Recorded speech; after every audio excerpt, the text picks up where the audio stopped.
is up, RotoGrinders NFL Pick 6 show, week 14, sponsored by Thrive. Usual suspects, as always, two of the absolute best fantasy football analysts in the business. Rich Hribar from Sharp Football Analysis. John Daigle, the birthday boy, 4 for 4, bet spurts. Officially, we've had some fraudulent birthday calls over the year, but this is officially true. Daigle, week 14, for your birthday, we have a 10-game slate. We have Twitter season-long people very upset that you can't on buys. We have playoffs on buy. Does the NFL not know the only reason why we're watching Rams Raiders is because of gambling in fantasy football? They can't figure this out. But yeah, Daigle, what's going on? How are things in your world? We got a 10-gamer. Can't wait to talk about it. 35 years old, doing well. Actually went out with a avid listener of the show on Tuesday for beers during the World Cup game here in Chicago. So shout out to David, who watches every single week and listens to us. And yeah, I thought it was a fun week 13 slate. We talked about Jalen Hurts doubles. They got there on FanDuel. On DraftKings, it was really interesting because paying down for Jared Goff, Zonovan Knight, and Samaj P. Ryan, who became chalk late in the week, that allowed you then to win the slate and then getting up to Devontae Adams and Tyreek Hill. So it was just an interesting construct for lineups last week. It made sense. It's always good when the lineups make sense. So yeah, fun time. Rich, anything of notes as far as week 13 before we dig into week 14? And yeah, what is up with that? The Bears not playing, Falcons not playing, Packers, Colts, Saints, Commanders, and thankfully my one season-long team, I actually have a bye. Just be good enough and don't worry about these silly buys, right? Humble brag. It's the RotoGrinders season-long. My team's not very good. I've been skating by. I'm like the Giants, basically. I'm gonna fall pretty quickly. All right, I have a fraudulent record. The Vikings. I guess we could talk about that as well. Rich, anything of notes as far as week 13? Anything you want to say in a broad sense as far as week 14 before we dig in and break it down? Yeah, happy birthday, Daigle, officially for the show. This one actually counts. Yeah, and we go from having arguably the most fun slate of NFL games to arguably the worst. Dude. So let's follow it up. We got some galaxy brain takes coming here. I mean, this slate is absolutely miserable. So I'm gonna need some help here to kick this thing off. Yeah, sometimes they get better as the week progresses. Yes, that's what we're hoping. But if the light at the end of the tunnel is Travis Homer, then I don't know if we're going to be better. Yeah. 10-gamer, obviously no Vegas, no Rams, no Miami, no Chargers. That flexing that Chargers-Dolphins game had a massive impact on this DFS slate.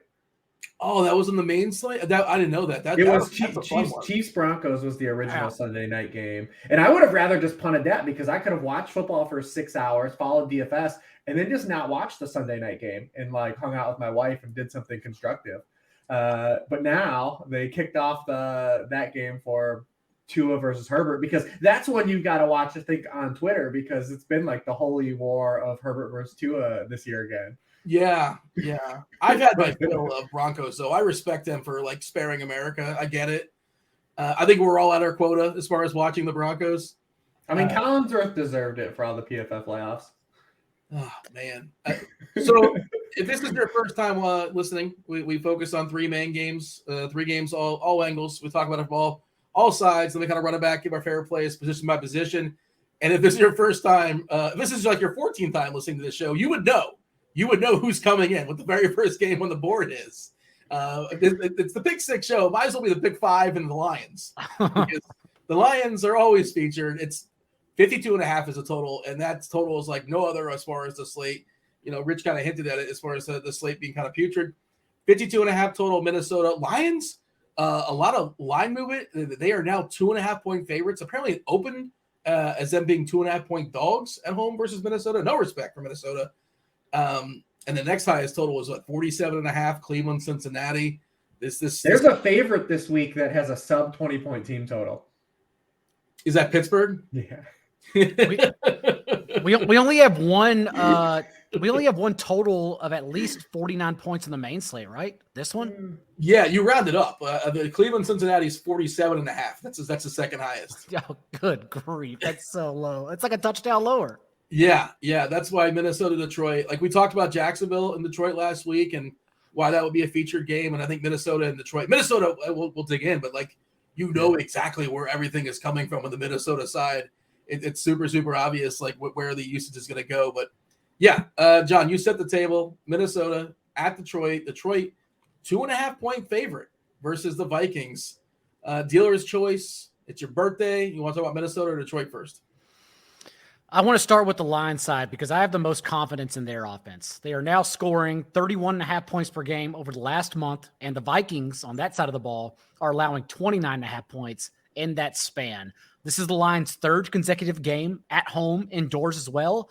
And the Vikings defense over this past 4-game stretch has also been allowing, not total, allowing per game 8.5 plays of 15+ yards through the air. So we think Jared Goff, and we think this Lions offense can definitely get there and an explosive matchup.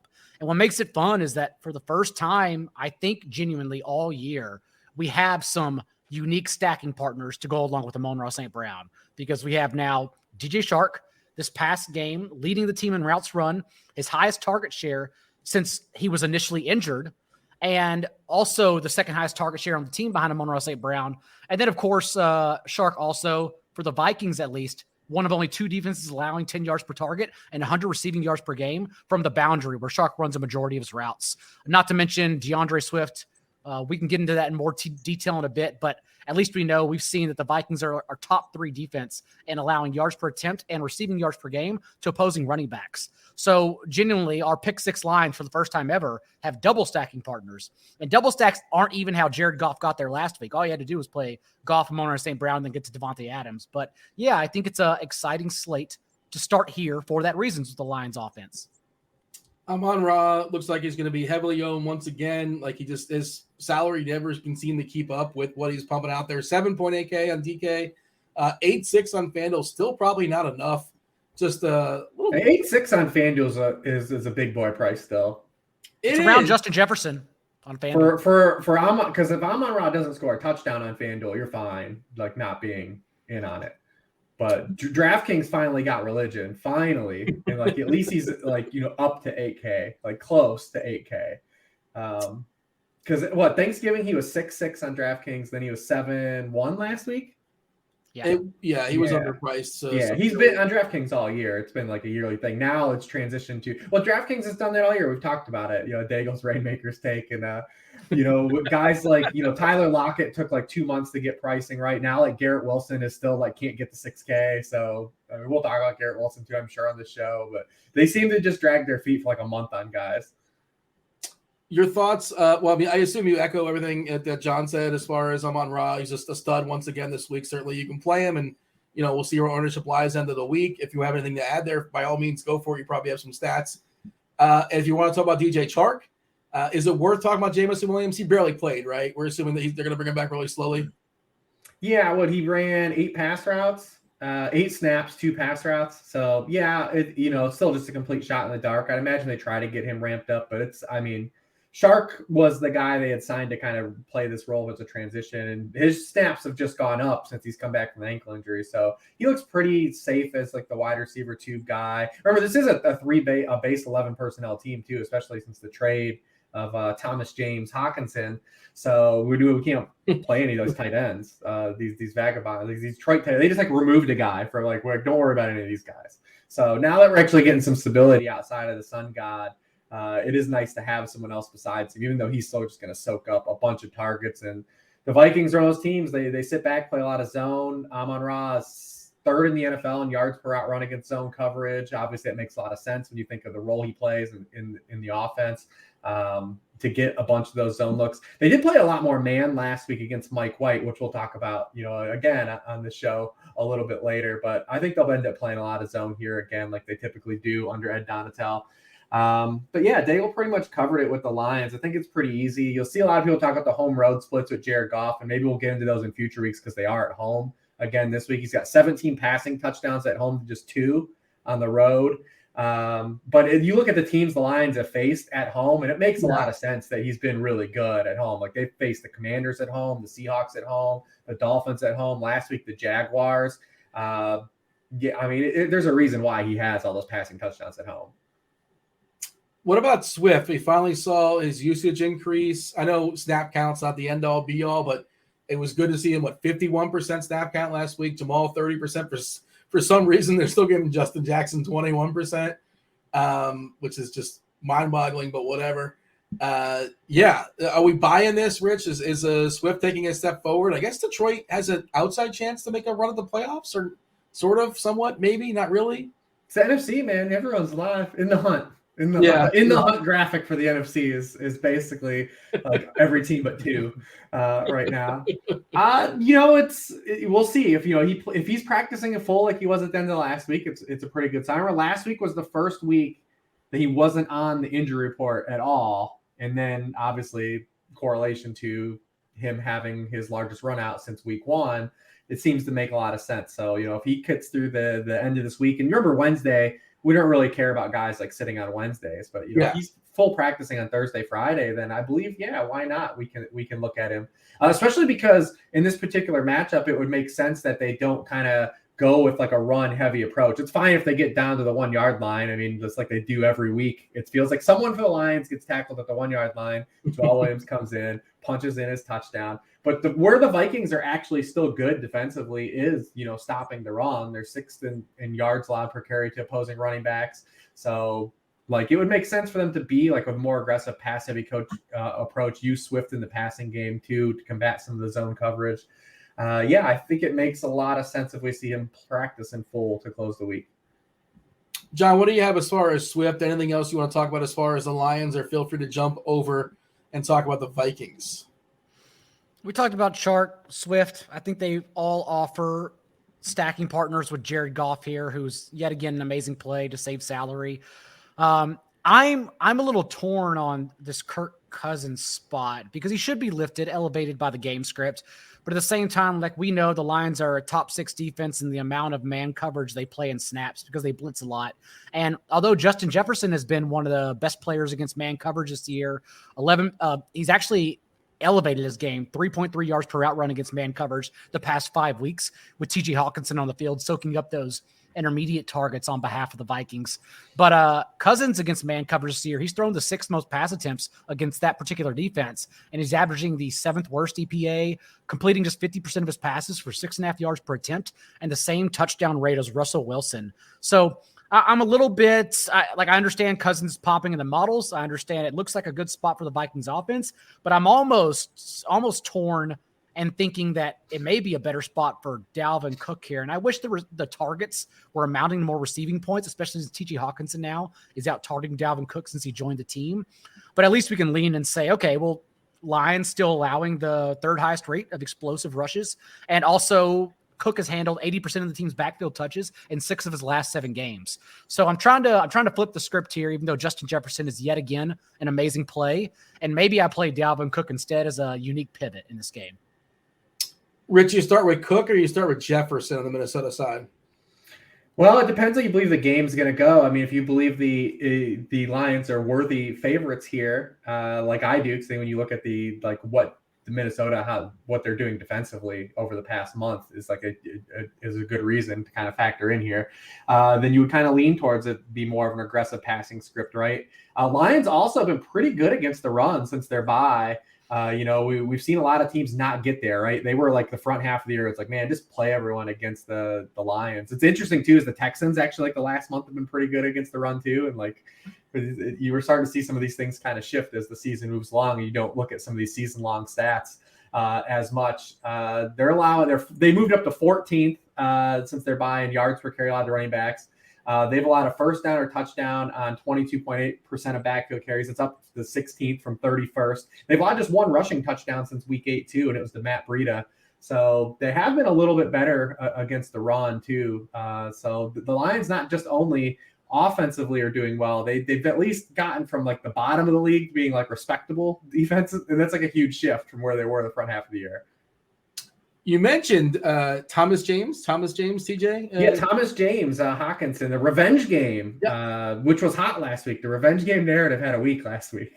A.J. Brown, or Arthur Juan. Is that? I'm not stealing your bit here. I think it's Arthur Juan. Is that correct? Yeah. Arthur Juan is a dope name. I would just want it to go by Arthur Juan too. Thomas James is pretty lame, but Arthur Juan. He got the GM fired in Tennessee. That's how much he revenged on against the Titans last year. Thomas James sounds like a director who uses too many lens flares. Well, Thomas Jane is an actor, so like yes. Yeah, that's what I thought you said at first. I'm like, yeah, that's what I was thinking of. Thomas Jane, the actor, and oh God, he was in Hung on HBO is the first thing that comes to mind for some reason, but he was in other things as well. How do we feel about the revenge game for Hockenson? I know we love talking about tight ends here, John. I saw the best tight end of the week amongst everybody was like, who was it on Monday night? Who was it? Kate On. Yeah, ridiculous. What is this? What are we doing? At least the usage, we know you could play Kate Otten if Cam Brate's out. If Cam Brate plays, you don't have to worry about Otten at all. At least how frustrating is it that like when Brate's out, like Otten gets all these targets, but when both of them play, like they don't throw to the tight ends at all. It's insane. It's weird, I also just assumed that if people pay up at tight end, like the Mark Andrews splits are known by my mom by now. So like everyone's going to play Mark Andrews or Tyler Huntley. Oh, everyone's playing Dulcich Deleche is going to be the most popular tight end on this slate, 100%. Like there's no way everyone's playing him. Dude, the Chiefs are literally averaging more than double points per game than the Broncos, who are averaging under 14. That game is ridiculous. How big is the sample of the Mark Andrews splits? I'm curious because I mean you're just bringing it up now. 5 games. Yeah. Okay. And no one's even including last week's game as part of them. They're just like, hey, remember all these games last year? And then it was like, well, I just watched Sunday. I watched DeMarcus Robinson have a 25% target share.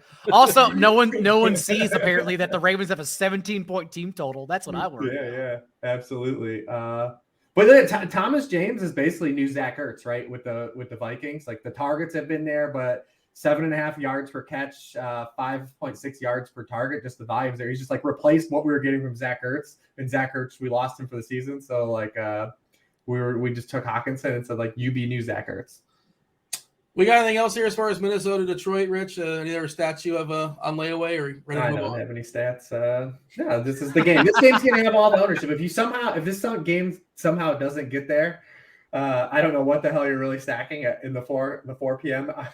slate in this week. But if this one doesn't get there, this is where all the ownership's gonna be early. Gosh, these are the types of games I usually fade, like Bengals Chiefs last week. I may play 6 players from this game. Like that may be the way to go on this slate. Like go overweight on it. The 4:00 window is Kansas City versus Denver, 43.5. It's just weird to see Kansas City at 43.5 total, but that's what Russ Wilson. Not their fault. Yeah, they're carrying their side of it. Carolina, Seattle, 43.5 is the total, and then it's just weird to see Brock Purdy is a favorite over Tom Brady. I know other guys are playing football in that game, but just interesting. I mean, did you watch Monday night? No, I saw that Brady came back and like good for him. But it's like Tebow. Remember Tebow would have like one good drive at the end of the game, and like because his defense was so good, he pulled it out. Is that what Brady is? Or is he Tebow? I mean, there's a whole lot to go into, but like the Bucs haven't scored 23 points in 8 consecutive games. Like they're just not an offense you respect, and now they're on a short week traveling the country playing the best defense in the league. Like it could be a disaster. 37.5 is the total in that game. Not even the lowest total, as I mentioned. Baltimore. 37.5. Goodness gracious. With Christian McCaffrey, Chris Godwin, Mike Evans, 37.5, and they're right. Yeah. I mean, I wouldn't. If you had to bet the under in this game or the over, you're taking the under, John? It's probably too low to take the under, but if it went under, it's not that shocking. No, we're going to take the under on amount of plays you see from Scott Hansen in this game. Well, what are we watching? We're not watching the Denver offense. Ooh, yeah. That's Carolina? What Gino's playing it for? Actually, yeah, report back on that, Dean. What do you see after 3 p.m. on Red Zone? Because it may just go black. It may just go dark. I don't know. It might just be the Chiefs, and that's that. Like Chiefs in Seattle, I guess. I don't know. It's going to be – oh, man. Red Zone's not going to be fun. Scott Hansen, rough job. In only 3 games, he's got to filibuster a little bit more when it's only 3 games to go. Second game that we're going to focus on, the Jags and the Titans. Another paltry total of 41.5. Titans are about a 3-point favorite here. Rich, I'll throw this one to you. We're expecting Lawrence to play this week. That's the report on a Wednesday night at least. Stay tuned. He had the last play of the first half last week. He took a rough hit. He did gut it out and play the game. finish it out. He might have not played the last series, but he played enough to make you think that I assume he's going to be good to go, and we'll see how it is. And I think he missed the practice, but who cares? Wednesday. Speculation is just good. At least that's what we're going to talk about it as far as a Wednesday night. D. Hember, not a good start for Derrick Henry. He's been bad for like a month now. Is that something we talked about it last week on the show? Yeah. Now, and is that the foot injury thing? Is that matchup stuff? Like last week, there's a lot that goes into it. I mean, the offensive line is pretty bad. The offense is pretty bad surrounding him. If we don't get Treylon Burks, like what is there to respect here? Listen, I mean, Daigle's got some explaining to do on this one, so you might as well just have him go ahead. Look at the slate. Look at the slate. You tell me what I'm supposed to explain. I mean, Browns Bengals I thought was a lock, but I want you to sell me. Let's hear it then. I want you to sell me on this one. The one thing I will say is that this defense the Jaguars are putting on the field, man, is bottom rung. Like absolutely. The past 5 weeks they have forced a punt on just 17% of opponent drives. They're allowing 6.6 yards per play. That's 31st in the league. The Vikings are the only team worse than them over that span. They're allowing a league high 42 yards per possession over that span. So if there ever was a spot for these Titans guys to get there, this Jags defense is just handing out yardage and points as needed. Am I wrong to say that Detroit scored in every possession? They didn't punt. Okay, it did not need a punter, not necessary. Okay, it might have been a turnover. Yeah, they did not punt once. Congratulations for that. Is that the cure? Is that the cure all here for Henry, John? As far as this defense for the Jags, is he just going to run all over him? Is he going to be fine all of a sudden? Well, as Rich said, the Jaguars are allowing everything, but more importantly, I look at the 290 yards through the air per game since week 6, and also the Jaguars in that time have basically just laid down for a top 9 finish to opposing quarterbacks, including Jared Goff's QB4 finish last week in 6 of their last 7 games. Russell Wilson in that time was the only exception because, of course, he was. So, yeah, it's like Ryan Tannehill. I look at the slate and I say if we get Treylon Burks, like, of course, Ryan Tannehill can win this slate, given how bad the Jaguars are. It. I can't. Someone clip that. Someone clip that.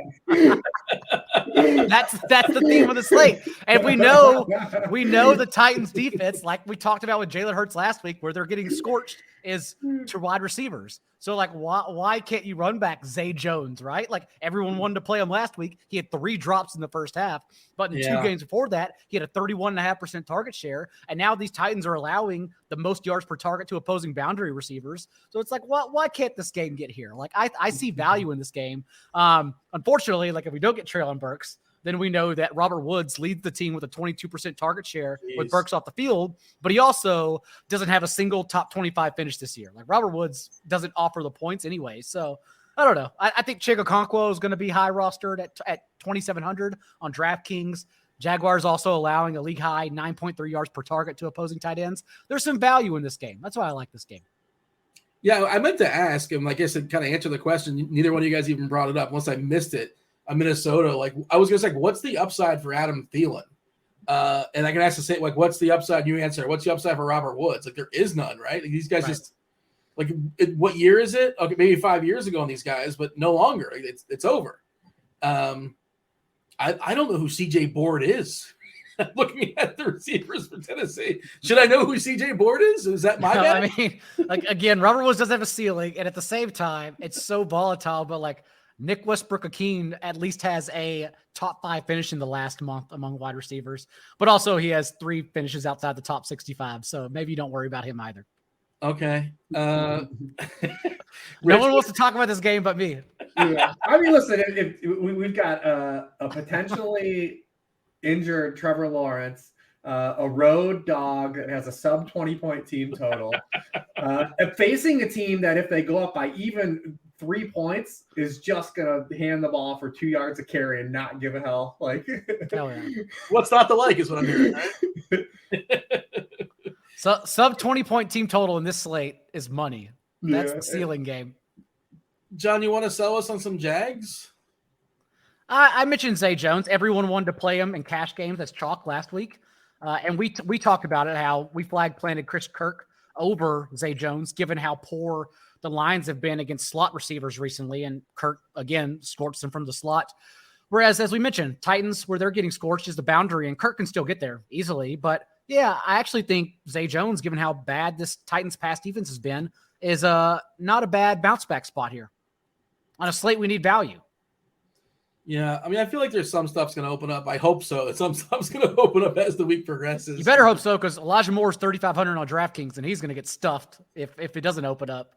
Is that the segue to game 3? Are we done with Jags Titans? We're throwing that one in the garbage? I mean, I can DraftKings. I can get with 4,700 Zay Jones. And then 5,200 Ryan Tannehill. You can punt with a Conco. We're not doing any Tannehill stacks, but like I can get with that little mini as like a salary saving mini if you want to go that route. Are we good with a Conco either way? If depending on Burks, or I assume he elevates a little bit as far as targets, or you like him just fine because he's a tight end and he's cheap and there's some upside. I think it's fine. He has a catch of 30 or more yards in 4 of his past 5 games. He's getting splash plays. So 2,700, you luck box into a touchdown, you're there. All right.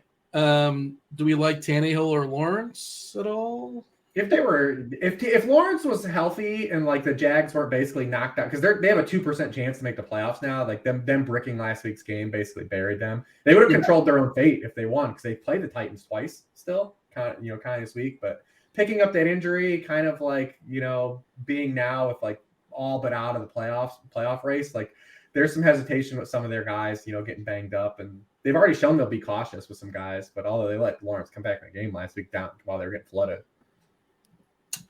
All right, game 3. No one's playing ETN, right? Like we didn't even talk about him, but well, I mean, the reason we tacked the Eagles, we talked about it last week, is because you literally just can't run on the Titans, and they didn't try to run, but they also can't run. And now you get ETN, who did have 16 to 17 running back touches. I thought maybe JaMychal Hasty, since he did average over 5.5 yards per touch, may get worked into a little bit more of a role. But no, they just brought ETN back for his season high in snaps, actually. Just said, screw it. Like he's an every down back again. I just don't think you'll see that. Do you think we'll see something similar with the Bengals? I don't think so. I think P. Ryan has earned a little bit of a role, at least in the passing game, which takes away from Joe Mixon's ceiling. I thought the same thing. And in this matchup, though, against the Browns, like Joe Mixon may get there anyways. Yeah, we'll talk about that. But what's the price on Mixon? 8.5. I feel like he's gone up just chilling, right? It's 8.5 in FanDuel. Okay. Yeah, I'm just curious. We have a few of those spots. Obviously, like Hasty played well, and then like immediately got shelved for a guy coming back from injury. I wonder what will happen, because P. Ryan played excellent the last 2 weeks. How do they handle that situation? Do they rebottle him?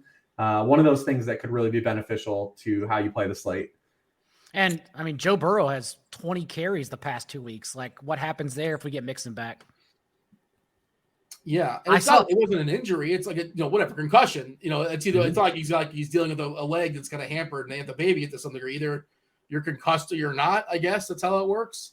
I saw Deshaun Watson play football, Rich. I was timid. I got off of him due to recency bias. I think you got to look at him at his price, man. You got to. All right. Game number 3 is you mentioned Elijah Moore. I guess we'll talk about it more here, John. The Jets at the Bills. It's so weird to see the Bills in a game with a 43.5 total. Bills are almost like 9-point favorites here. Speaking of backfields that are kind of a mess, both these sides are murky. I hope you guys can help us out with this, because the Bills, like a 3-way split now. The Jets, I think Carter did not practice. It looks like he's on a path to come back this week. So that could be a mess as well. But, Rich, do you want to lead with Elijah Moore in this game, or I'll let Daigle say. I've seen a lot of people cite Elijah Moore stuff in a game where they threw 57 passes. We'll see. We'll see. I'll let a lot of people go down that road if they want to go down it while I keep playing the good Jets receiver. Elijah Moore had 7 yards on 6 targets. Like, that's my analysis. That's impressive. Yeah, it takes talent to do that.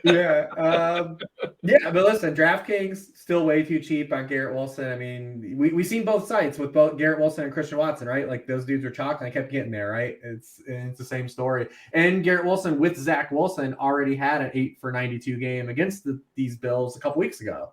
So, he's been now a top 15 scorer in 4 of his past 5 games. 2 of those games came with Zach Wilson too. So it's not like, this just unlocked everything. What it did is just gave us a little bit more stability, because the Jets are doing some things offensively. They're more aggressive. on early downs. They're running a lot more play action. Now, they have played two of the worst pass defenses in the NFL over that span. And we were in this spot last year with Mike White, and he threw 4 interceptions against the Bills. Also, Mike White was very bad last week against the Vikings. One of the worst quarterbacks in EPA per dropback, completed just 54% of his passes. He was 6 of 14 against man coverage. The Vikings have stopped. They were like, we'll just play some man coverage against this guy. We'll see it, make him make some throws. Couldn't do that. So I'm really curious to see what happens, in this game against the Bills, who they've given up a lot of yards since their bye. They had the good game on Thursday night, but this is a game that could feature some punchback if Mike White is actually not just what he was last year when these teams played. John, talk about the Jets. What do we do with this backfield? Is it going to be a 3-man and not worth breaking into? Or I go with Ty Johnson will be the third guy, I assume. But Knight seems like he's earned himself a spot. And then the other side, we can talk about that running back situation as well, where Cook, at least for a week, took over Singletary, and they even were working at Hines as well. But or you want to talk to receivers? The running back stuff is just a mess. And I don't know how much want to get into it. Well, it's two situations, as Rich mentioned, that we're trying to sift through, because what we know is that a couple weeks ago, whenever Mike White and Zonovan Knight, Mike Carter and Zonovan Knight, who was active in place of James Robinson, they willingly healthy scraps James Robinson, which is why I never believed Robert Saleh when he said Robinson's coming back and he's going to get mixed in. Carter had only outtouched Knight 8-5 in the first 2 quarters before injury. And then once Carter was injured, Knight outtouched Ty Johnson 12-5. And then last week we saw Knight, who was in, again, winning DraftKings lineups because he was 4,600, but they bumped him up over 1K this week. So we don't even think he's really plausible unless you think he's a stacking option with Mike White. He's only 51, I think. 5-1 on DK. Oh, 5-1. Okay, maybe I was thinking of something else. Okay, 5-1. Okay, that's interesting then, especially on DraftKings. But yeah, he outtouched Ty Johnson 20-7. And honestly, the past 2 weeks, ranking 5th in elusive rating at Pro Football Focus. And I understand Salah isn't going back to his hotel and looking at Pro Football Focus, but maybe he's seeing enough broken tackles here where I would think Knight leads Michael Carter in touches, even though it's probably going to be a timeshare. So it's still going to be a nuisance here, in my opinion. But more importantly, I look at the same thing like Rich was mentioning, and Mike White facing more man coverage last week. And then we also know that the Bills are sending blitzes at the 6th lowest rate.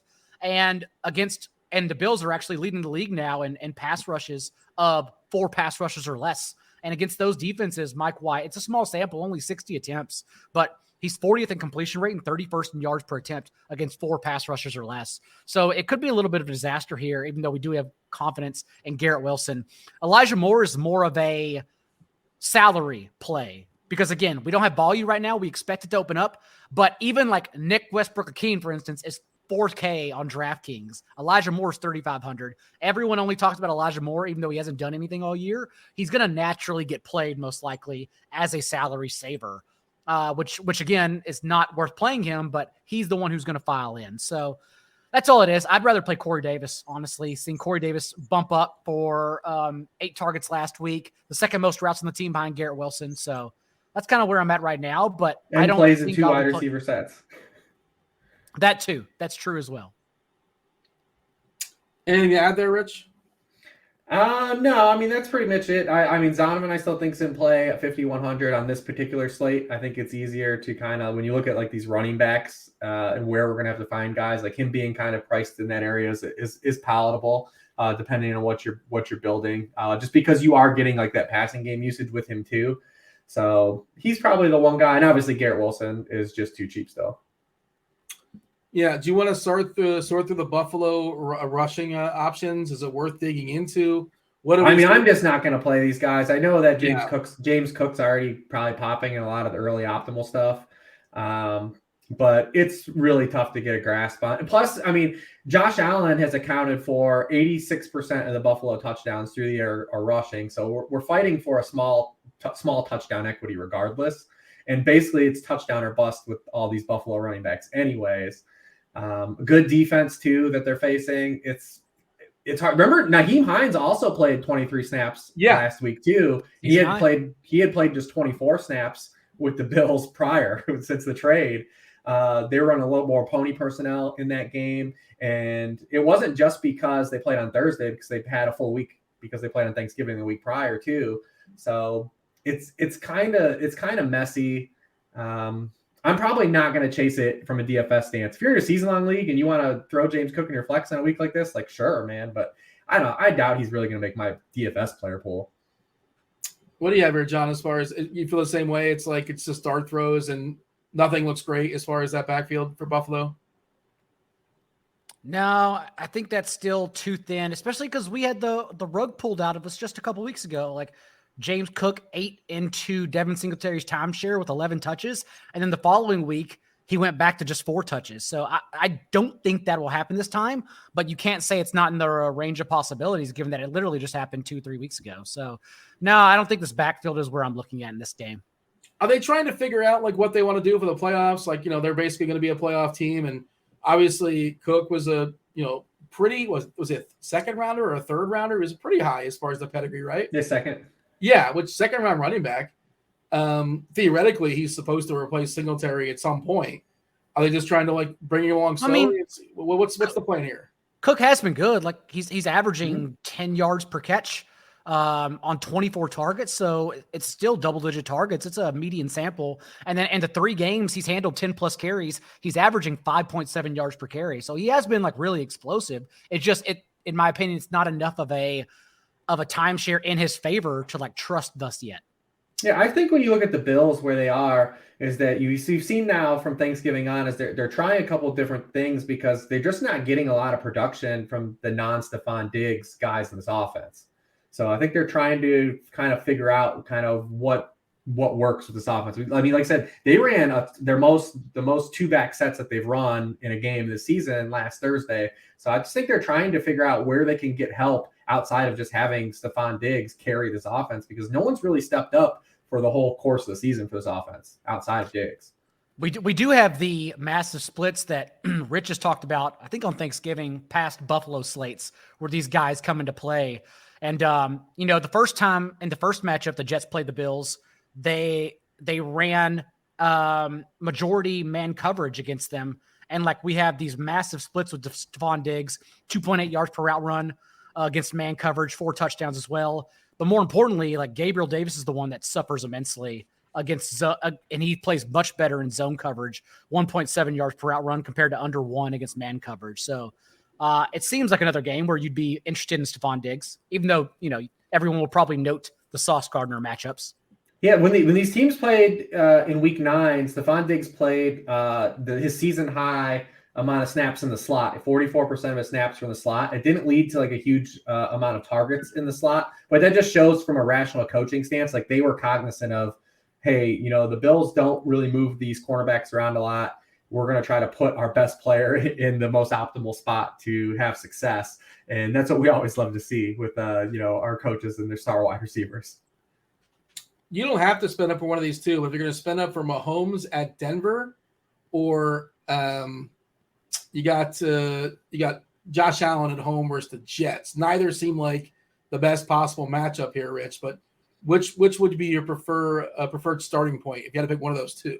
Oh, easily Allen, just because there's at least a path where when the Jets already beat the Bills, like this game could be competitive. Like we bet on the Broncos being competitive. No, their defense is pretty good. And the other thing is like Kansas City, like when you try to find somebody to pair with Mahomes, it's impossible.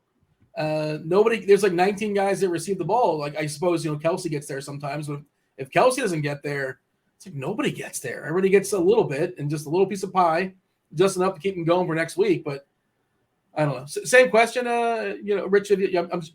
John, you have a similar thought there. I guess it's going to be Allen, right?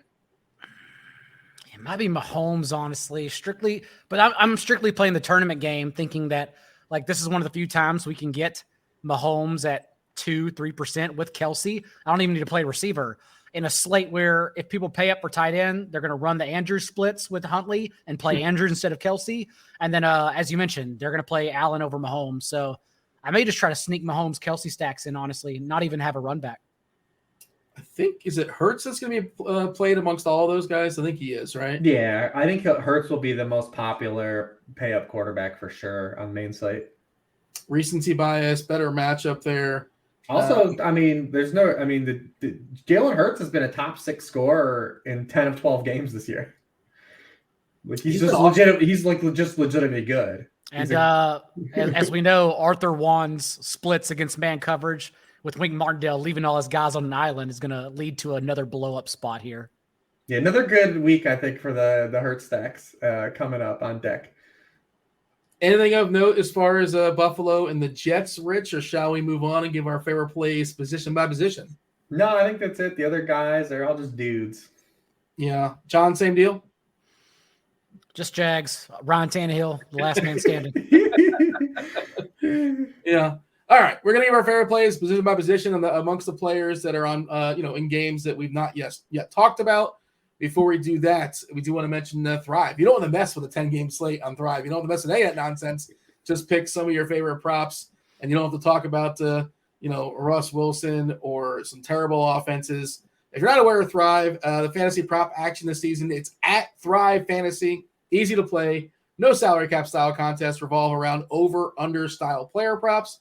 Each prop has a fantasy score associated with that prop. The riskier the prop, the higher the fantasy score. Rack up the most points for your share of the prize pool. Use the promo code GRINDERS, GRINDERS, when you sign up for a deposit bonus up to $250, as well as free tickets. Terms and conditions do apply. If you deposit between $100 and $499, you get yourself 2 free $20 contest tickets. Deposit $500 or more, you get 6 free $20 contest tickets. All right. Also, we encourage you guys to check out the RotoGrinders review page for Thrive Fantasy in the description for more information. Again, $250 deposit bonus, or up to $250 deposit bonus with the promo code GRINDERS. Producer Steve, I'm sure he's got the props up on the screen, giving you guys plenty of times. Be as ambitious as you want to be as far as picking, some more or some less. I see Austin Eckler. If you want to be really ambitious, man, John, you can get Austin Eckler 150 points. Is he going to score more than 2 touchdowns, or 2 touchdowns or more, over 1.5? Mike Williams may be back. That's a 100-point difference, though. I'm tantalized by it. I'm tantalized by it simply by the 100 points. I don't know if I could select. Yeah, no risk it, no biscuit. Yeah. It's a 100-point difference. That's not even analysis, I know, but just take the 100-point difference. That's fine. We never see it. I'll go to Jamar Chase. I'm going to move out of the way and let Rich talk about that game when we get to quarterback positions. But Chase was on my list of players anyhow. Returned, wasn't limited, ran around on every dropback except 2 of them. And also, we've now seen a 26.9% target share to T. Higgins' 18.2% in 8 games together this year. So, I like Jamar Chase. The Browns still a bottom 9 defense, and explosive passes allowed. Chase over 76 yards at even money. That's great. Yeah, I feel pretty good about him going over as well. And it's not like you're laying a bunch of juice, or however you want to phrase it. But yeah, even proposition, 100 points for that. You mentioned Deshaun Watson, who kind of fell on his face. He was just horrific. And I guess not terribly surprising. Obviously, super rusty. If you think he's going to have more than 1.5 passing touchdowns, you get 115 points on that. Rich, you're looking at the board. What's standing out for you? Yeah, I mean, I don't hate that going to looking at the Watson play, because they're probably gonna have to score points. Just because you're getting 30 more points if you get there. Garbage touchdowns count as well, even if they're losing in this game. What do we got? I mean, Travis Etienne, no touchdowns is 30-point difference as well. That one's pretty baby. I didn't even see that one. Oh, baby. Yeah. That one's pretty good. I like that. We've got Jalen Hurts plus 274.5 passing yards plus rushing yards. Wink likes the blitz. You miss on one of these blitzes, you play so much man coverage. I mean, the gate's open for some mobile quarterbacks too. Plus the splash plays. I like that. Nick Chubb, 88.5 total yards, looks really good. Those all look strong at the top there. I like that ATM one. That's a really good call, actually. No touchdown, you get 115 points. The one I was looking at, well, if Braves doesn't throw interceptions, passing touchdowns plus interceptions 2.5 less is getting 105 points. He's not going to throw 3 touchdowns, is he? That's not happening. No. When was the last time that happened? They can't score 21 points. But he might throw 3 interceptions, and then all of a sudden you're buried that way as well. But yeah, I that's the one I kind of like. But anything else there, John? Or moving on as far as I CD Lamb receiving touchdowns interesting. Like Rich said, Texans rush defense has been better. You get 20 more points for a receiving touchdown from Lamb, and like Dak, they basically allow him now to live on the edge. Like he has a turnover every game, and they don't even care. He's up to his throws 20 plus yards downfield by 5% since he returned from injury. Like they literally just go for explosive plays, and they know if they turn the ball over, it's fine because their defense is also on offense basically at all times. All right. Again, check out Thrive. Use the promo code Grinders, GRINDERS, when you sign up for a deposit bonus up to $250, as well as those free tickets we talked about. So position by position, favorite quarterbacks, Rich, that we've yet to talk about. And I'm curious if you don't like him, if you have a thought as far as Watson. Yeah, I mean, I don't know if he's going to make my player pool, but maybe if we get there, I think that's one of the few games that has potential to like be high score. I mean, the Browns are, they're the highest team. They have the highest over total this season, games going over the total. So if there is a game to pop, it could be that one. If he just plays a little bit better, gets a little bit more acclimated, or the script is just trash and you can get a run out. I like the Burrow side a lot more. I like the Bengals side. They're just so hot. I mean, Burrow has been first or second in weekly scoring in 4 of his past 7 games. Ultra ceiling. I don't know how popular he's going to be. He's got 16 passing touchdowns and 3 interceptions over that span. We saw Chase come back, and it looks like they handled that situation right. No limitations, just back to being a full-time player. When these teams played too on Halloween night, the Bengals couldn't run the ball. They actually have a pretty poor history against the Browns altogether. I don't know if this is like the one, defense that what is it? Joe Woods can stop. Like, I don't know, or one offense that they have success game. Burrow's 0-4 against the Browns, but I still like the Bengals stacks going to those guys. I don't know if we'll get to the pay down Tyler Huntley experience. I don't know. He can run. I mean, that's the one thing. I mean, he's run for 40 or more yards in basically any extended appearance he's had. But like Lamar Jackson wasn't getting there this year, so at least the salary is cheap. But those are kind of the other guys that like I kind of just have like a thumb on outside of Ryan Tannehill. 5.5 for Huntley, not 5K, not straight 5, and 7K on FanDuel, not even in the 6s over there. But he does have legs, so sometimes that can work out in tournaments. John, what do you have as far as quarterbacks? Not much. It's a small pool this week, honestly, whereas last week I was trying to dwindle it down. The only other one is who I mentioned is Patrick Mahomes. If you want to pay up, thinking like they get there through passing touchdowns for the most part. And we've seen blowouts before. They beat the 49ers by 20 points. Mahomes was the QB3 on the week. They beat the Rams by 3 scores. Mahomes scored 22 DraftKings points in that game. So it's possible Mahomes and Kelsey just spike it, get the 300-yard bonus, and get out of there on an ugly slate. So that's really it, honestly. John, get us started as far as a running back or two that are jumping out for you, in a game we've not yet talked about. What do you have projected for Ezekiel Elliott and Tony Pollard right now? Ezekiel Elliott's very cheap on DraftKings.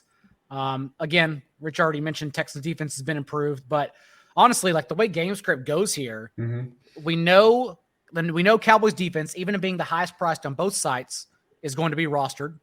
We know one of Ezekiel Elliott and Tony Pollard is going to be rostered, but I propose to you, what if we play Zeke, Pollard, and the Cowboys defense, thinking they all get there, since Pollard can easily get there. And the passing game alone. And Zeke has been. Have to. That's why you brought up Ryan Tannehill. You're going to have to play Ryan Tannehill if you do that.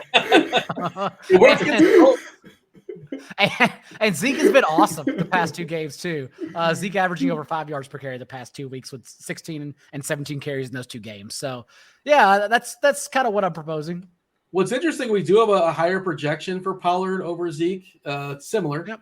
But we have a higher projection amongst those two. Pollard a little more expensive on DK, 6'7". Zeke is 6'1". Do you have a lean there, Rich? I mean, they just put a complete hurting on the Indy with 33 points. They dropped on them in the fourth quarter. They just kind of rope it up them, let them have a little fun for the first few quarters, and then just, curb stomp them, I suppose you can say. And now they have Houston, Battle of Texas, and they're favored by, 17? Yeah, 17.5 point home favorites. I mean, it's a spot you look for just running volume, right? And I don't think it matters if Houston has been better against the run in this particular setting because they're probably just going to get 30 plus carries put on them anyways. What scenario do they avoid that happening? Here Davis Mills ain't going to do it. Who's back starting.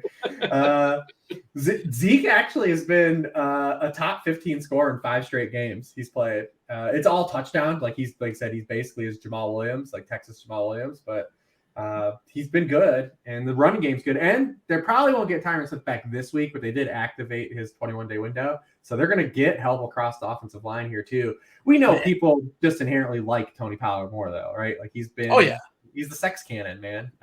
Zeke is more expensive on FanDuel than Tony Pollard.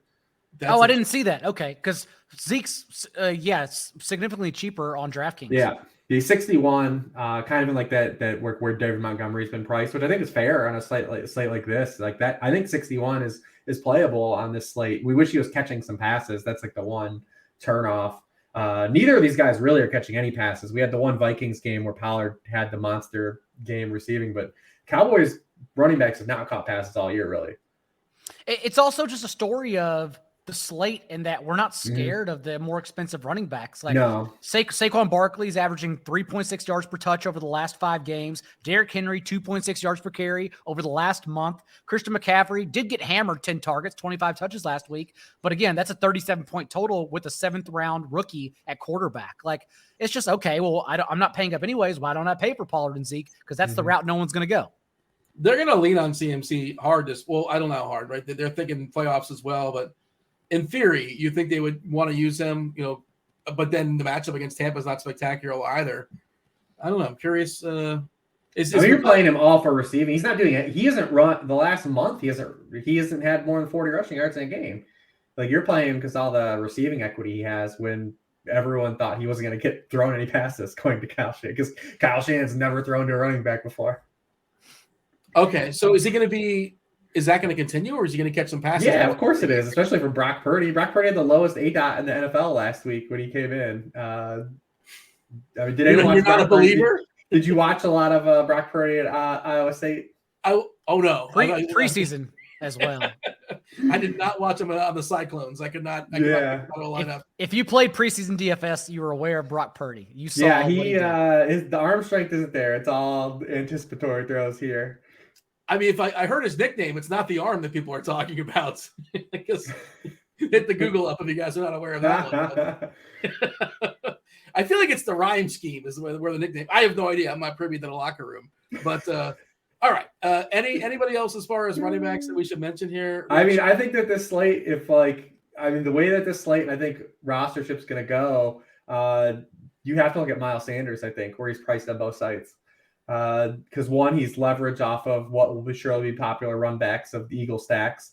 He's got a bunch of touchdown equity in that offense as well. The Giants are 31st in the NFL in yards allowed prior to contact on running back carries. The past 5 weeks, the past month, they've allowed 96 rushing yards, 150 rushing yards, 152 rushing yards, and 136 rushing yards to running backs. And those are the Texans, the Lions, the Cowboys, who are good, and the Commanders running backs. I think of this slate, like, this is where we are, where I'm like, oh man, I would never play Miles Sanders in my life, but he's looking pretty all right on this slate. You got anybody else here, John? Nope, we already talked about him. I don't know what cheap running backs would open up, though, outside of Travis Homer. I don't think there are many injuries right now. It may be a tough week or one that we play Zonovan Knight just to get salary here. And do you really want to play either of the Seattle guys? Like, they're not even priced down. Like, it's not like they're like 4,400 or something. Right. And Homer's not like a between the tackles, like gonna get the 20 touches kind of guy, right? I think of him as just like he's more of a receiving running back if nothing else. Am I thinking of somebody else? That's who he is, right? No, he's a receiving back. Okay. I mean, if you don't have anybody, then you. when you look up and it's Tony Jones, Godwin Igwebuike, and Wayne Gallman, you might have to give the ball to Travis. Yeah, you're right. Tony Jones, formerly of the New Orleans Saints. Yes. It was last Thanksgiving last year. He was chalk. Remember, like, was he really popular? He was like kind of really popular on the Thanksgiving slate last year. I can't remember how he did, but I know I had. No, he did not do well. I think I had too much. Go figure. Tony Jones' chalk absolutely fell on its face. All right, receiver. We've never been steered wrong on that road before. I need I need Rich to help me out with cheap receivers because really all I got is what Chase already mentioned, Arthur 1, and then I guess if everyone's going to be the Seahawks running back, like DK Metcalf is right here with a 29% target share the last 3 games. The Panthers are allowing the 5th highest completion rate on throws 10 plus yards downfield. So I would think that Metcalf can very easily get there as well. And you could play him by playing Ryan Tannehill. I'm looking for some cheap receivers. I'm trying, I'm scrolling over and like lowering. Corey Davis is the best I got. Huh.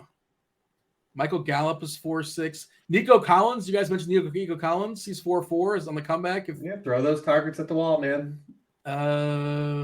Davis Mills targets. I don't know if that's any better. Targets. That. Slayton's 5.1, maybe. I mean, listen, Jerry Jeudy at 5,400 is awesome, especially if we see him practice in full. Cortland Sutton's there. He said it's not going to play. He plays in the slot. I mean, the Chiefs are a team we've targeted with wide receiver production regardless. I mean, we've seen when Jeudy was out, Sutton had all the targets too. Dulcich is going to be really popular on this slate. I mean, I think Judy's a pretty strong play, especially if Sutton's going to be out. Man, I'm trying to find somebody cheap. You mentioned Jeudy. What about is Hinton? Is he playable? Yeah. We haven't really seen anything happen for the Kendall. We want the story to be real. The story wasn't real with Sky Moore, by the way, right? Can we just nope. What was that? No.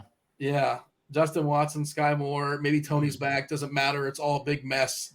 It's so disappointing. They're all going to play. They're all going to play. Yeah, it's and they've been running, and the Chiefs too. We didn't even talk about it last week. Like they've run so much more 12 personnel too. Like Noah Gray's playing a ton of snaps now. They're just playing everybody. Literally everybody's playing.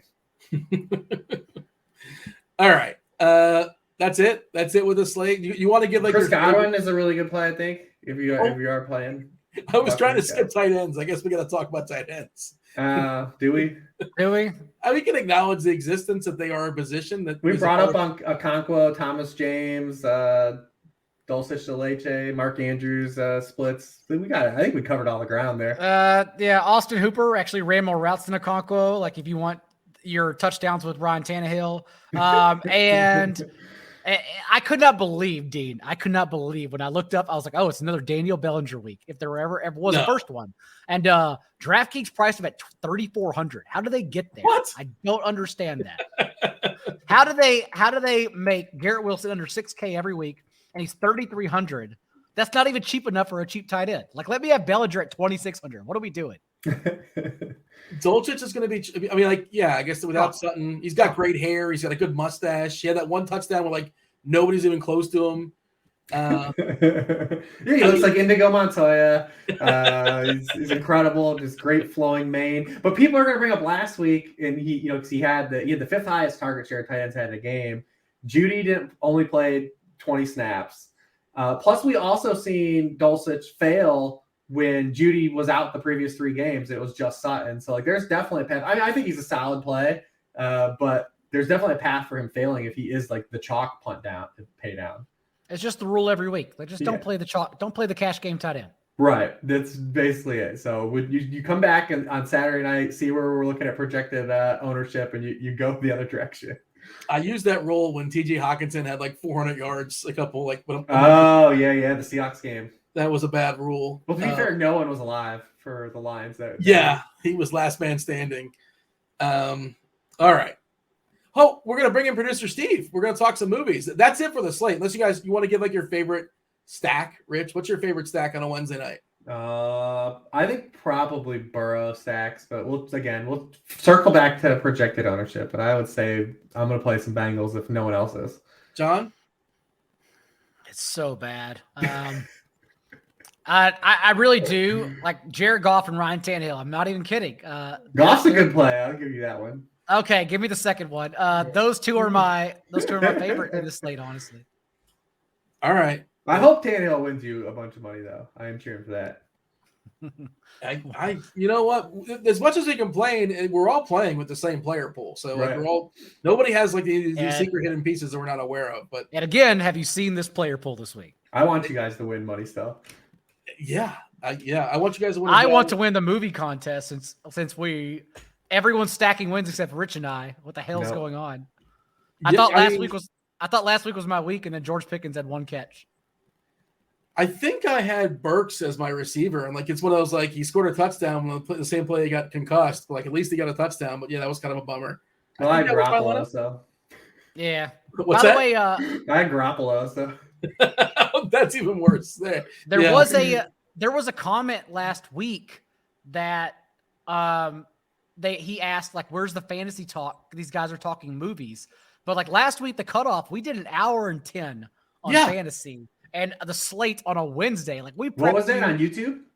Yes. Yeah, somebody on YouTube, I don't know if they started the show at like an hour and 11 minutes. They said, well, we prepped you as much as we could, and we literally gave you Jalen Hurts doubles when no one else is talking about it on a Wednesday night. So I'm just going to say the cutoff right now. We gave you the nuts. We are 101 into the nuts with Ryan Tannehill. So like cut it off. And now we're going to talk movies. It's an hour on a Wednesday night in fantasy. Like we set you up. Yeah, for those that are not aware, we run the fun little contest. You know, we're getting to the point in the season where we got to keep things fun and interesting on the show, right? For us and everybody listening as well. Feel free. Hopefully, people are watching the movies along with us. I actually had quite a few DMs. I'm not even kidding, saying like not only commenting on what we should have said about the best intros. So a couple people had Die Hard 3 best intro, but then said we didn't mention it. We didn't mention it because Die Hard 3 after the intro was not worth mentioning. And then also I had a lot of people comment to me about Sideways saying, can't believe you haven't seen it. It's an amazing movie. And you know what, Dean? They were right. Sideways. Yeah, I knew you were gonna like I cannot Sideways. believe I've gone through my lifetime of not seeing Sideways. This movie like encapsulates what I love about movies. Like this is everything I want in my movies. Great lines about I will not drink the fucking Merlot. Yes. That was a literal laugh out loud moment for me, by the way. Like you got the little love story worked in, you got some depression and life problems worked in. Those are always my favorites. You got some male nudity out of nowhere. You didn't see that coming. No, did not see it coming. And hilarious. The acting is incredible. I lived in Santa Monica for 5 years, so I'm very familiar with every street they drove. Oh, this movie was close to home. Like this one was amazing. It won the AFI Best Picture Movie of the Year. Was nominated for Oscar nominated for Best Picture, for Best Director, Best Supporting Actor Thomas Hayden Church, Best Supporting Actress Virginia Madsen. It won for Best Screenplay. We're gonna bring producer Steve. Did we bring him in? Yeah, I'm here. Steve, by the way, producer Steve is like rope it open before the show. He won last week. Congratulations. He's got to assign us a movie now. And he had a Mike White stack, I believe. Did you come up with show off your lineup? Very nice lineup there. And did you come up with a movie for the people? One, well, let's backload that for a second. Or for us, we got to watch a movie. Two, what was your thoughts as far as Sideways? Were you as moved as John was? Loved it. No.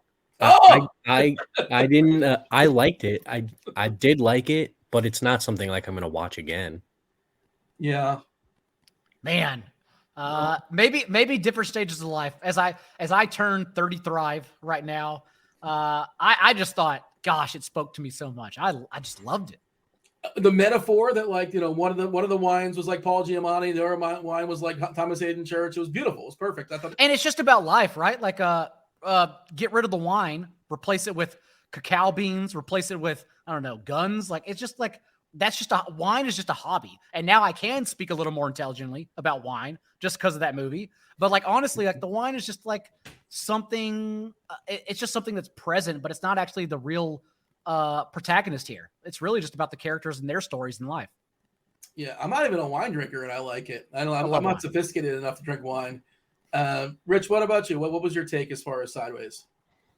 Oh yeah, it's a gem. One that I've seen several times, and it's great, because the whole movie is set up for. I knew it was going to be in Daigle's wheelhouse for all the reasons he mentioned, but I love the angle. Giamatti's so good in that movie, and it's like Giamatti is the example of depression, but the true empty character is Thomas Hayden Church. His character in the movie, and I just love the performances are amazing. I mean, it's well written. Especially in this era of movies. Not that be snob. I love all the shit like the Marvel movies and stuff that comes out too. I love it, but it is nice and refreshing to just get a low budget, well written, well acted movie and dive into that. I definitely agree though. The acting was really good. Paul Giamatti was great. but just the story, like it was a good movie. I enjoyed watching it, but like I said, it's just I'm not gonna watch it again. It isn't like one that you like. It's not. It is like if you're gonna watch it, you go back to it. It's not like one you just constantly like. Like I'm gonna pop this in all the time. Right. It reminds me of Good Will Hunting, but Good Will Hunting I can literally watch every day if you told me to. Just an incredible. That's like a perfect movie. Like it's hard to compare anything to Good Will Hunting, but wait, Steve, have you seen Good Will Hunting? No. Oh, yes. Like it's a side project. Do it for yourself. Yeah, not even for us. You just go watch it, and you're gonna recognize memes. You're gonna recognize lines. Like you're gonna not even understand. Like these quotes came from this movie. Yeah, you're young enough. It's not your fault. You haven't seen it. It's not your fault. But you should see Good Will Hunting. Is that the "Oh Captain, My Captain" thing? What is "Oh Captain, My Captain"? Oh Captain, My They stand up on the desks or something. I don't know. I might be thinking of a different movie. No, I'm sure someone in the chat will help us out. It's not that. Oh Captain, My Captain's Walt Whitman. Apparently, that's one of his. A poem. He was a poet, right? I know Walt Whitman from Breaking Bad mostly. No, that's not it. Anyways, please, seriously, I implore you, John. I honestly have that as probably my favorite movie of all time. Good Will Hunting, on the podium, if nothing else, like on the Family Feud board. And it sounds like you have it as well. Oh Captain is a Dead Poet Society, by the way. Yeah, that makes sense. There you go. Hands up on the desk. Good job, Steve. Oh, so Robin Williams is in both. So I guess yes, he is. That's why I was kind of thinking about it like that, but I wasn't sure. All right, well, you have the lineup. You played Austin Hooper like a sicko on us, but it did. But everything else is sound. Rich played McLaurin as well. The Devonta Smith pivot from AJ Brown is what I did in stacks. I didn't have Jalen Hurts. I thought that was an amazing pivot. Garrett Wilson, Mike White, we all talked about last week as well. So I thought it was like a really just sound lineup. I thought it was great. I felt good about it. I feel like I get a little bit of an edge, producing all the shows and hearing all the different takes from everyone throughout the week. But you called the win in the chat. You said, "I'm feeling good." You said, "I'm feeling it." Yeah, I felt good. Did you throw this in other stuff? No. I feel like this is a winning. Yeah, I would have cashed. What was it would have been. Yeah, it would have cashed line. It cashes. So yeah, nothing. It's not going to take stuff down, but you profit a little bit. All right. All right, so Steve. I was going to thinking throw a about bunch of movies at us. So I was thinking about some picks for the movies during the show. One of them was Juice. Did you guys ever see Juice? Ooh. With Tupac? Yeah. I saw it many, many years ago. That's a good I've not one. Seen it. Yeah, I've seen it multiple times. Like 93 that came out, right? Yeah, before I was born. Yeah, okay. So Juice was one of them. Knives Out, it's newer, but I really enjoyed that. Thinking back, I don't know if anyone has seen the second one is coming out soon. Yeah, I saw the first one's very good. The second one's going to be on Netflix soon. I think someone told me to watch Knives Out, the first one, and I did. And it's best if you go in not knowing what you're going to watch. That's the most fun experience. Yes, like Parasite. If you don't know what it's about, and then you press play, and you're like, "What the hell did I just see?" I saw Parasite in the theater, and like, hell yeah. I the people when it was over, the audience applauded. When was the last time you were in a theater where the audience applauds? It was Inception. Okay, yeah. Like I didn't know people. I thought it was like landing a plane. I didn't know people still do that now. I can't imagine. But yeah, that everybody like, wow, that was just incredible. And Parasite, Inception, and The Arrival, which no one talks about. But The Arrival, those are three movies that I literally I stopped in my tracks afterwards and was like, I think my life just changed because of these movies. I like The Arrival. Didn't love The Arrival. Man, just communication in general. Oh my gosh, dude, that movie. It's a good. It's blew my brain. I appreciated it. Yeah. All right. So what do we got here? And then the last one is I don't know, Baby Driver. Seen it? Yeah. I have not seen it, but I've heard good things. Yeah. I really liked that one too. It was a good watch. I'm the one that's behind, so y'all have to pick. Y'all pick, and I'll just watch. No, it's Steve's pick. And Steve's, I've seen all three for the record, but I'm fine seeing them over again, and no worries. You and Rich, you saw all of them as well. Yes. All right, now I'll let Daigle pick since he didn't see some of them. Which one do you want to watch? Let's Kick Cloud says Arrival was brutal. That's not true. It's an amazing movie. And let's do Baby Driver. I know it has Run the Jewels, who I listen to in the soundtrack. That's good enough for me. Yeah. Cool. Baby Driver's fun. Kick Cloud, which do you prefer, The Arrival or playing Ryan Tannehill this week? Maybe this is just the Daigle bad take show. It's my flu game. I enjoy The Arrival. Yeah.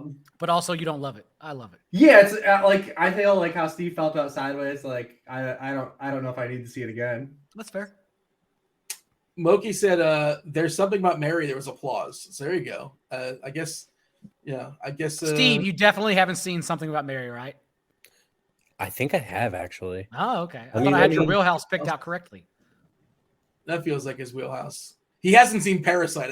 I would lay 7-1. He's not seen Parasite. Does anyone want to take me up on that?